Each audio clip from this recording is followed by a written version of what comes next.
Franche Histoire avec Joël Baume. Et donc, franche histoire. Masqué, démasqué. Masqué, c'est ça, tout à fait. Et c'est un vrai masque d'époque. Hein. Tout est d'époque. Hein. Voilà. À part le personnage qu'il porte. Excusez-le, il est un peu plus jeune. Voilà, c'est ça. Franche histoire consacrée donc au Forta, parce que, en fait, samedi 6 mars, j'ai eu l'occasion d'accompagner les jeunes de la Maison des Jeunes de l'Arrêt dans le cadre d'une visite des Fortas qui entoure le fort de Tancrémont. Et donc, voilà, tu voulais nous donc, en une parler intervalle, et donc on a profité, ça faisait quand même 1 an et demi, je suis à souligner qu'on avait ce projet. On a monté avec mon ami qui est un des animateurs de la MJT, Adrien Freyman. On a monté ce projet depuis 1 an et demi. On a reporté 2 fois, Covid oblige, et là on a pu le faire et on a vraiment profité, on a vraiment eu bon, parce qu'il faisait un temps merveilleux, idéal, et on a eu une petite équipe de 8 jeunes, hein, puisque c'est les mesures actuelles. On a pu le faire et ça s'est bien passé et on espère renouveler l'expérience et la poursuivre. Ok, donc qu'est-ce qui s'est passé autour Alors, de ces que Fortas? s'est-il passé? Qu'est-ce que c'est que ces Fortas? Si le sujet sur la fiche qu'ils avaient fait est bunker. Bunker, c'est un terme qui n'est pas approprié, à proprement parler. C'est-à-dire, un Fortin, c'est un petit fort, mais qu'est-ce que c'est? C'est une fortification. Alors, vous avez sans doute, plus d'une fois, en balade, en promenade, croisé un de ces morceaux de béton qui ont l'air froids et peu accueillants, mais voilà, ça a une histoire, et quelle histoire? On va en parler aujourd'hui. Ok, ben voilà, je vous écoute. Voilà, ben donc les Fortins, alors ce sont des fortifications, hein. On a tous en idée le mur de l'Atlantique, le fort de Tancrémont, on en a déjà parlé lors d'une précédente chronique. Eh ben on s'est dit, aujourd'hui on va laisser Capoue et la Sicile, même si on aurait envie d'y aller pour voir l'Etna actuellement. On s'est dit, on va un peu changer, on l'avait promis, on ne fera pas toutes les semaines le même sujet. Voilà, on parle des Fortins. Et donc ces Fortins, eh ben tout simplement, il faut se dire que le 10 mai 40, on n'est pas arrivé, les Allemands sont arrivés et voilà, ils sont passés, ça c'est la 7e compagnie, c'est rigolo, mais il y a quand même eu quelque chose ici et c'était l'occasion d'en parler. Alors, ces Fortins étaient évidemment en but de défendre et, comme je l'ai dit hier à nos jeunes, c'est les oreilles et les yeux du fort. Alors, en cette période masquée où on a parfois mal aux yeux en sortant, ben voilà, un fort comme Tancrémont, ben, il n'a pas pu résister jusqu'au 29 mai 40 tout seul. Il y avait toute une série de Fortins qui étaient là pour le renseigner et lui dire ce qu'il fallait faire pour faire son rôle de défense et d'interception. Alors, tous ces Fortins, on va essayer rapidement d'évoquer le sujet. Hein, on pourrait en faire plusieurs chroniques. On fera peut-être on n'a pas le temps, on en reparlera, comme on a dit, on vient d'en parler en voix off. Voilà, on en reparlera, mais c'était l'occasion de souligner une activité qu'on a pu faire, comme quoi la radio, ce n'est pas que de la radio, il y a un travail en avant, en arrière de tout ça. Et tu voulais ici nous évoquer chaque Fortin l'un après l'autre? Non, ne tracasse pas, et je vous rassure tous. Mais voilà, on est tous conscients qu'on est près de la frontière allemande, Eupen, Malmedy, Saint-Vith. Et ben voilà, après 14-18, les années 30, dès 1934, on décide qu'on doit réarmer et se défendre. Belgique neutre, mais il n'a pas décidé non plus de laisser passer sans rien dire. Alors on a créé cette ligne de fortification. Il y avait d'abord évidemment les frontières, les postes frontières gardés par des gendarmes, les chasseurs ardennais créés en 1934, les cyclistes frontières dont, si vous voyez la photo, vous verrez un costume qui évoque cela, et évidemment cette ceinture autour des fortifications. Alors il y avait les forts réarmés de 14-18, la position fortifiée de Liège, il y avait un Namur aussi, on en parle moins souvent, mais ça existait et ils se sont battus aussi. Anvers, qui n'était plus qu'un réduit national, mais qui défendait l'Escaut, en 40 a eu un tout petit rôle. Mais voilà, Liège, c'est arrivé en plein front de la bataille. Alors on a tous ébène-et-mal, ce fort imprenable, qui en moins de 2 heures a été neutralisé. Pourquoi? Parce que les parachutistes sont arrivés avec l'armée belge qui, on a une idée, était dépassée. Non, elle était très moderne, sur certains aspects mieux équipée que la France, et qui avait du matériel meilleur que les Allemands, mais le commandement, la hiérarchie, c'est peut-être ça qui a fait que on a été battu. Oui. Mais voilà, donc c'est Fortin. Il y avait plusieurs lignes. Et alors, moi, je me suis intéressé hier avec les jeunes à la ligne plus particulièrement BV. Alors, BV, ce sont des codes, évidemment, un militaire. Hein. BV, Béco-Vesdre. Vous avez plus haut Saunier-Béco. Vous avez... Alors, la ligne, rien que celle qui nous intéresse, elle va de Lamblève à Dolay. Et puis plus haut, on va vers le Limbourg. Voilà. Mais BV, Béco-Vesdre. Et alors, il y en a 23. Hein? Il y en a, je ne l'ai jamais retrouvé, je pense qu'il n'a pas été construit parce que ça a été modifié évidemment entre 34 et 40, ça a évolué. Hein? Ça a évolué très vite, c'est comme un GSM maintenant, vous dites je l'ai acheté, mais dans 2 jours il est dépassé. C'était un peu le cas à une autre mesure à l'époque. Okay. Et alors c'est Fortin, on a fait une balade, je la recommande, on en reparlera.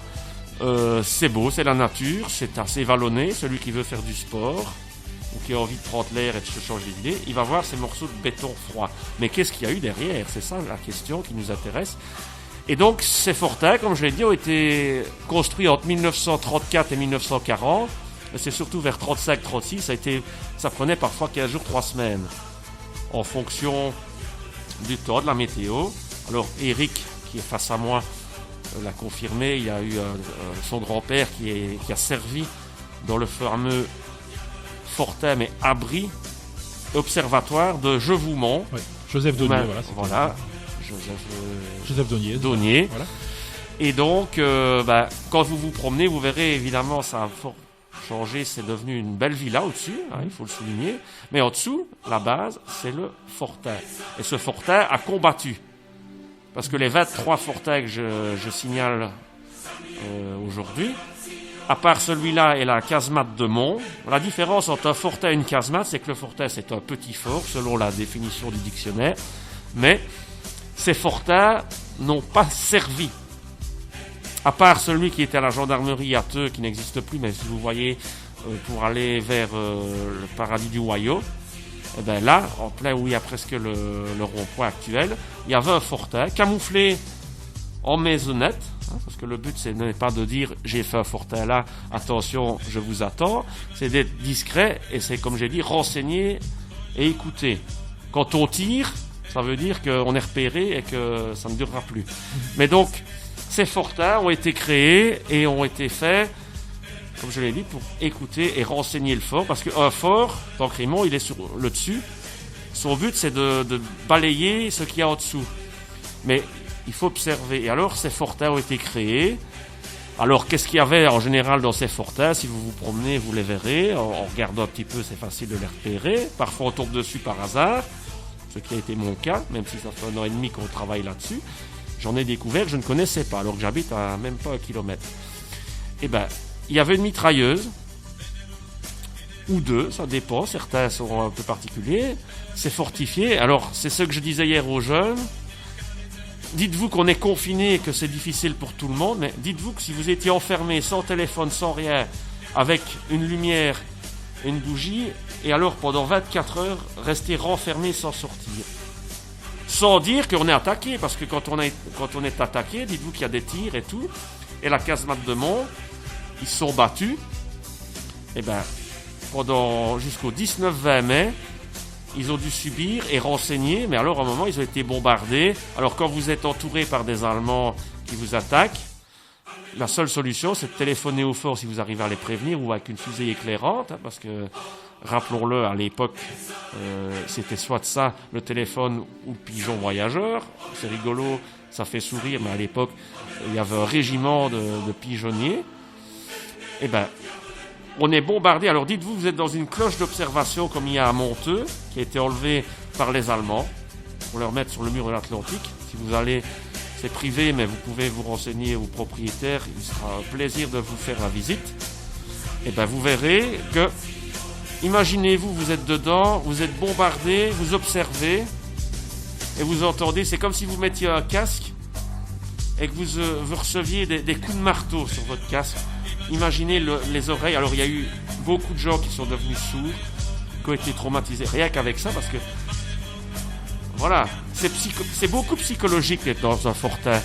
Et si vous allez visiter un de ces fortins, rentrez dedans et prenez le temps 10 minutes de rester le calme, mais dites-vous, voilà, je suis renfermé Et si je vis là-dedans, qu'est-ce que je ferai?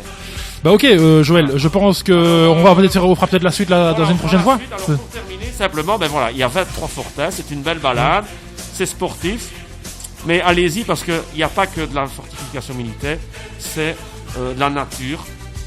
Observez, voir, et surtout quand vous êtes là, dites-vous 5 minutes, qu'est-ce qu'ils ont vécu. Et ça a existé, c'est clair. Et ça a été, ça a été construit, c'était pas là par hasard. C'est ça. On en reparlera. On en parlera. Okay, c'était l'occasion, et comme je dis, je remercie une fois de plus les jeunes et la maison des jeunes de Laré-Polleur qui ont déjà fait de l'émission radio. Et j'espère que dans un proche avenir, on va faire cette balade. Effectivement, faire cette balade. Ça fait partie des projets d'éventuellement organiser. C'est un projet qui rentre dans nos activités et qui mérite d'être développé, et pourquoi pas de faire venir 2-3 jeunes et d'en parler à la radio, parce que c'est pas toujours les mêmes qui doivent parler. Ok, alors pour clôturer cette séquence, on va proposer. De musique, oui, c'est ça, Réventura. On ira prendre notre linge sur la ligne Juste Siegfried. Un petit mot, ce morceau, c'est d'époque 1939, la drôle de guerre. Imaginez-vous dans votre fortin, écouter votre radio et dire, on attend, qu'est-ce qu'on attend? Et on entendait ça à la radio en pour 1939. Être heureux ou pas, mais c'était la musique, et la ligne Siegfried, c'était en face les Allemands, la fortification, mettre notre linge. Voilà, on écoute ça.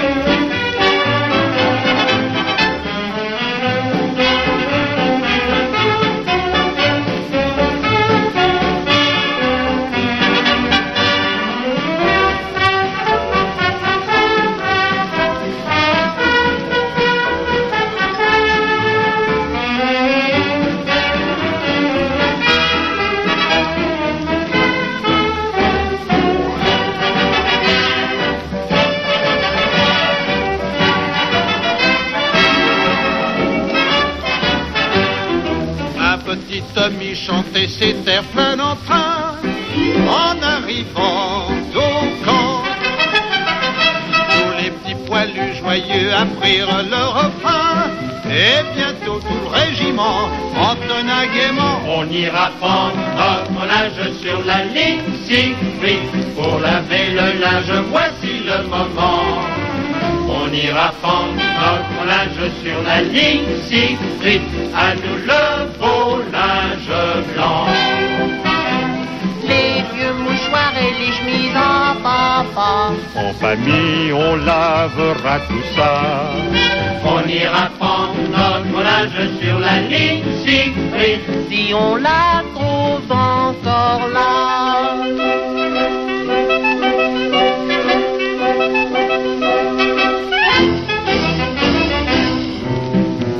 We're gonna hang out the washing on the Siegfried line. Have you any dirty washing, mother dear? We're gonna hang out the washing on the Siegfried line, 'cause the washing day is here. Whether the weather may be wet or fine, we'll just run along without a care. We're gonna hang out the washing on the Siegfried line. If the sea